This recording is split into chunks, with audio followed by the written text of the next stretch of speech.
High বন্ধুরা, আসসালামু আলাইকুম। আজ চলে এলাম একদমই নতুন একটা রেসিপি নিয়ে। নতুন পদ্ধতিতে ভিন্ন স্বাদের এই রেসিপিটি যদি আপনারা তৈরি করে একবার খান তাহলে অবশ্যই আপনাদের মুখে লেগে থাকবে। পরবর্তীতে এর বিকল্প আর কোনো পিঠা আপনারা তৈরি করবেন না। যদি আপনাদের ঝাল ঝাল কিছু খেতে ইচ্ছা করে তো অবশ্যই এভাবে তৈরি করে পিঠাটি খেয়ে নেবেন। আশা করি খুবই ভালো লাগবে এবং আপনারা এর ভক্ত হয়ে যাবেন।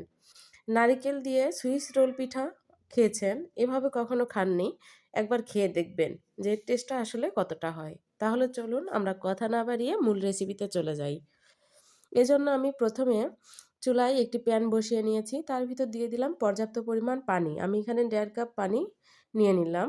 আমি চাউলের আটা দিয়ে একটি ডো তৈরি করব তার জন্য। এবার 1.5 কাপ পরিমাণ পানি দিয়ে এর ভিতর আমি দিয়ে দিব পরিমাণ মতো লবণ এবং 2 চামচ তেল। তেলটা দেওয়ার কারণে ডোটা খুব সফট হবে এবং সুন্দরভাবে মথে নিতে পারবেন। তাই এখানে তেলটা স্কিপ করবেন না, তেলটা দিবেন।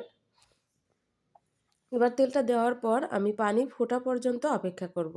যখন পানিটা পুরোপুরি ফুটে গেছে এ পর্যায়ে আমি এখানে দিয়ে দিব চাউলের গুঁড়া। আমি এখানে আতপ চালের গুঁড়া নিয়েছি, আপনারা চাইলে এখানে ময়দা দিয়েও করতে পারেন, তবে সেক্ষেত্রে টেস্টটা একটু অন্যরকম হবে। তবে আপনারা আতপ চালের গুঁড়া দিয়ে যদি তৈরি করেন ডোটা তাহলে কিন্তু এর টেস্টটা অনেকটাই বেশি হয়। এবার আমি আতপ চালের গুঁড়াটাকে পানির সঙ্গে খুব ভালোভাবে মিশিয়ে নিব। খুব ভালোভাবে মিশিয়ে নিতে হবে যেন এর ভিতরে কোনো দলা পেকে না থাকে। এবার ভালোভাবে মিশিয়ে নিয়ে আমি আতপ চালের ডোটাকে ঠান্ডা হওয়ার জন্য রেখে দেব। প্রায় 80% ঠান্ডা করে নিব। ততক্ষণ ঠান্ডা হোক, এদিকে আমরা এর ভিতরের যে পুরটা দিব সেই পুরটা রেডি করে নেব। পুরটা রেডি করার জন্য আমি এখানে প্যানে নিয়ে নিলাম 2 চামচ পরিমাণ মরিচ কুচি এবং 2 চামচ পরিমাণ পেঁয়াজ কুচি দিয়ে 2 চামচ পরিমাণ তেল দিয়ে হালকা করে একটু ভেজে নিয়ে তার ভিতর দিয়ে দিব লবণ। এখানে আমি পরিমাণ মতো, আপনারা সবজি যতটুকু নেবেন ঠিক ততটুকু পরিমাণ লবণ এবং হলুদের পরিমাণটা দিয়ে দিবেন। আমি হাফ চামচ পরিমাণ লবণ নিয়েছি এবং হলুদ দিয়েছি হাফ চামচের কম। এরপর আমি দিয়ে দিব সিম কুচি করে কেটে নিয়েছি, আলু গ্রেটারের সাহায্যে গ্রেট করে নিয়েছি এবং পেঁয়াজের কুচি, তারপরে দিয়ে দিলাম গাজর গ্রেটারের সাহায্যে গ্রেট করে নিয়েছি। গ্রেটারের সাহায্যে গ্রেট করে নিলে খুব ভালো হয়, কেননা এটা ভিতরে দিবেন, আহ চাউলের ডোর ভিতরে দিবেন, তাই গ্রেট করে নিলে দিতে সুবিধা হবে। এবার আমি কিছুক্ষণ নেড়ে নিয়ে ঢাকনা দিয়ে ঢেকে রেখে দিলাম। কিছু সময় পর ঢাকনাটা খুলে আমি আবারও নেড়ে দিব। নেড়ে এর ভিতরে আমি এখন দিয়ে দিব টমেটোর কুচি।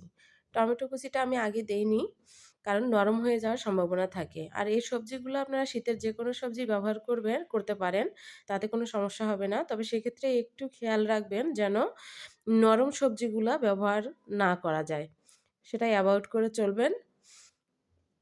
এবার আমার ভাজিটা সম্পূর্ণ রেডি। এবার আমি ভাজিটাকে নামিয়ে রেখে দিব।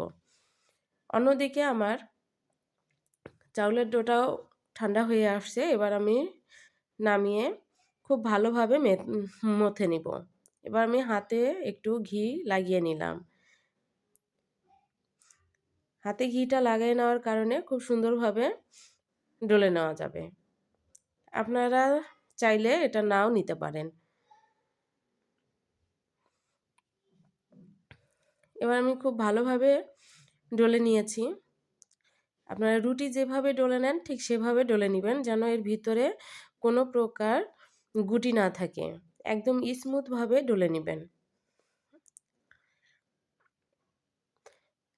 এবার সামান্য আটা দিয়ে আমি রুটির একটা শেপ তৈরি করে নিব।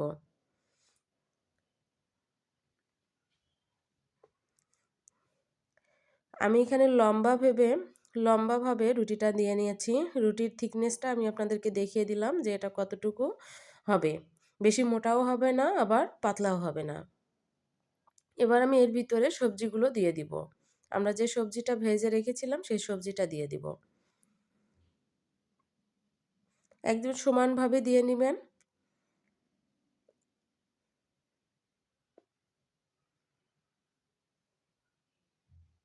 এভাবে এবার আমি সবজিগুলো দেওয়ার পর আমি চাকু দিয়ে সাইডগুলো কেটে নিচ্ছি। আপনারা চাইলে সবজি দেওয়ার আগেও চাকু দিয়ে কেটে নিতে পারেন। এবার আমি এগুলোকে এভাবে ধরে ধরে আস্তে আস্তে করে একটি রোলের শেপ দিয়ে নিব। এবার আঙ্গুল দিয়ে চেপে চেপে এগুলোকে লাগিয়ে নেওয়ার চেষ্টা করলাম, যখন দেখলাম যে লাগলো না, এ পর্যায়ে আমি লাগতে একটু সমস্যা হচ্ছিল, তাই আমি এখানে ময়দা গুলিয়ে এবার আমি লাগিয়ে নিচ্ছি। ময়দাটা গুলিয়ে যদি আপনারা এখানে লাগিয়ে নেন সেক্ষেত্রে খুব ভালোভাবে লেগে যাবে আর খুলে আসবে না। এইভাবে আমি আরও একটি রোল তৈরি করে নিয়েছি। এবার এটাও আমি একইভাবে চাকু দিয়ে সাইডগুলো কেটে নিচ্ছি যেন সমান হয়। আপনারা চাইলে রোলটা দেওয়ার পরেও চাকু দিয়ে কেটে নিয়ে সমান করতে পারেন।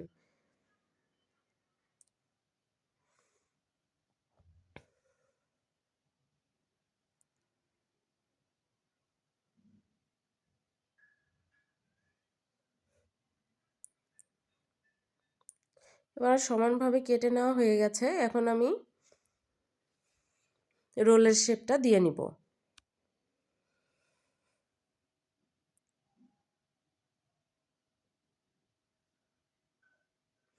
এভাবে আলতো করে শেপটা দিয়ে নিতে হবে।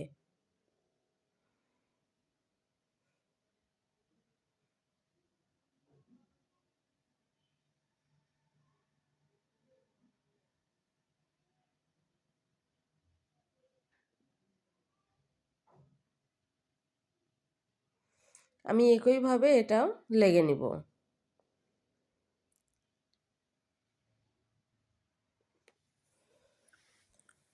এভাবে আমার ২টি রোল হয়েছে, আমি ২টি রোলই শেপ দিয়ে নিয়েছি।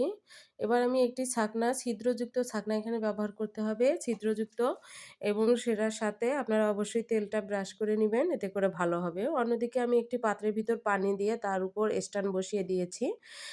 এটা ততদূর উঁচু করতে হবে যেন পানিটা কোনোভাবেই, নিচের পানিটা কোনোভাবেই পিঠার সঙ্গে লেগে না যায়, সেদিকে খেয়াল রাখতে হবে। ১ ইঞ্চি পরিমাণ ফাঁকা রাখবেন, পানি থেকে পাত্রটাকে ১ ইঞ্চি পরিমাণ ফাঁকা রাখবেন, তাহলেই হবে। ১.৫ ইঞ্চি পরিমাণ, সরি। এবার আমি কিছুক্ষণ ভাপ দিয়ে নিব। আমি এখানে ১০ মিনিটের মতো ভাপ দিয়ে নিয়েছি। চুলায় দিয়ে ১০ মিনিটের মতো ভাপ দিয়ে নেওয়া হয়ে গেছে। এখন আমি ১০ মিনিট পর নামিয়ে রেখে দিব কিছুক্ষণ ঠান্ডা হওয়া পর্যন্ত।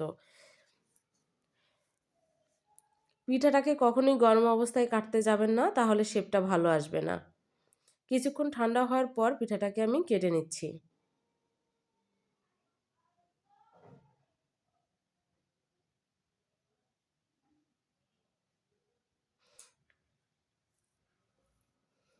এভাবে আমি সবগুলো পিঠাকে কেটে নিয়েছি। দেখুন দেখতে কতটা লোভনীয় হয়েছে। এর টেস্টটা কিন্তু অসাধারণ। আসলে তৈরি করে যদি না খান তাহলে বুঝতেই পারবেন না যে এর স্বাদটা কতটা।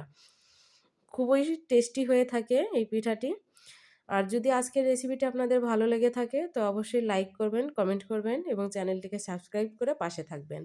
আর আমার নতুন নতুন রেসিপি পাওয়ার জন্য অবশ্যই সাবস্ক্রাইবের পাশে যে বেল আইকনটি আছে সেটা প্রেস করে দিবেন। তাহলে আমার নতুন নতুন রেসিপিগুলো আপনাদের কাছে আগে চলে যাবে। সবাই ভালো থাকবেন, ভালো রাখবেন। আল্লাহ হাফেজ।